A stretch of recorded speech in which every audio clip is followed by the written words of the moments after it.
வணக்கம். தேசம் சிறப்பு செய்திகளுக்காக நான் உங்கள் ரேவதி குணால. ஏபோ வடசென்னை வெட்டரன்ஸ் கால்பந்து அணிகள் நட்புறவு ஆட்டம். ஏபோ மற்றும் இந்தியா வடசென்னையை சேர்ந்த வெட்டரன்ஸ் கால்பந்து அணிகளுக்கிடையே நட்புறவு கால்பந்து ஆட்டம் நேற்று சிறப்பாக நடைபெற்றது.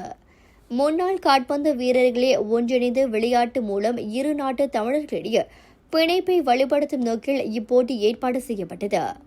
ஏப்போவில் உள்ள YMCA மைதானத்தில் ஜீகோ மரடோனா கால்பந்து அமைப்பின் ஏற்பாட்டில் நடைபெற்றதாக அதன் அமைப்பின் ஸ்தாபகர் அப்லநாயுடு கூறினார்.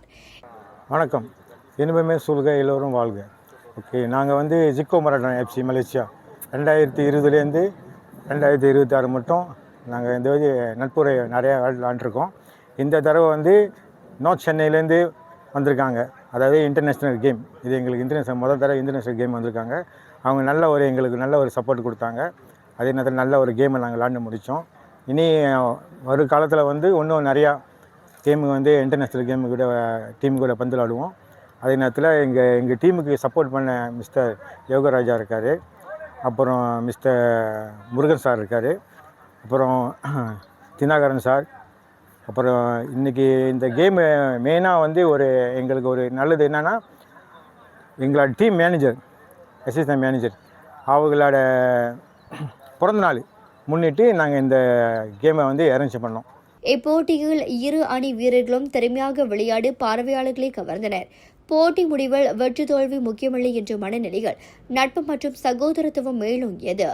இறுதியில் இரு அணி வீரர்களும் சந்தித்து கைகுலுக்கி வாழ்த்துக்களை பரிமாறிக்கொண்டனர். வெட்டரன்ஸ் கால்பந்து மூலம் சமூக ஒற்றுமையும் ஆரோக்கியமான வாழ்வையும் ஊக்குவிக்கும் வகையில் இந்த நட்புறவு ஆட்டம் அமைந்ததாக தெரிவித்தார். நிகழ்வில் இரு அணி நிர்வாகிகள், விளையாட்டு ஆர்வலர்கள் மற்றும் பொதுமக்கள் பலரும் கொண்டு உற்சாகப்படுத்தினர். வணக்கம், அதான் யுவராஜ் பாளையா. இன்றைக்கு கால்பந்து ஆட்டம், அதாவது சென்னை தமிழ்நாட்டிலேருந்து வெட்டரன் டீம் கிளப் அவங்களும் இங்கே நம்ம மலேசியா இப்போல நம்ம ஜீகோ மரடோனா இந்த கிளப்பும் ரெண்டு பேரும் ஃப்ரெண்ட்லி மேட்ச் அப்படின்ட்டு ரெண்டு பேரும் கால் பண்ணுறாட்டம்.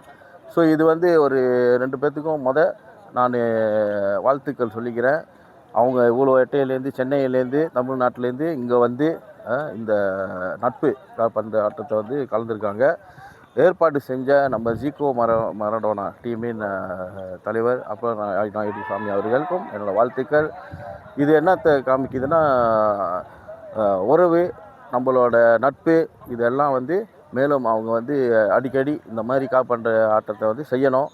மற்ற ஊரில் நம்ம தமிழங்க இருக்காங்க, ஸ்ரீலங்கா, இந்த மாதிரி மொரோஷியஸ் இதெல்லாம் இருக்காங்க. அவங்களும் இனிமேல் இந்த மாதிரி ஃப்ரெண்ட்லி மேட்சை வெட்டரன் டீமாக கலந்துக்கிட்டால் இன்னும் சிறப்பாக இருக்கும்.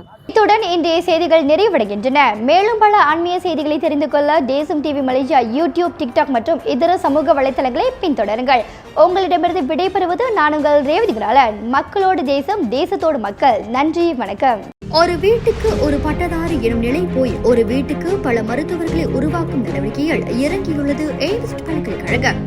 இந்திய மாணவர்களின் எதிர்காலத்திற்கு அடித்தளம் அமைக்கும் எய்ம்ஸ் பல்கலைக்கழகம் MIED வழி மாணவர்களின் பொருளாதார பிரச்சனையை கல்வி உபகார சம்பளம், கல்வி கடனுதவி மூலம் தீர்த்து வைக்கிறது. எய்ம்ஸ் பல்கலைக்கழகம் தரத்தில் உயர்ந்தது, போதனைகள் சிறந்தது, மாணவர்களுக்கு நிலையானது. இன்றைய நாடுகள் எய்ம்ஸ் பல்கலைக்கழகம்.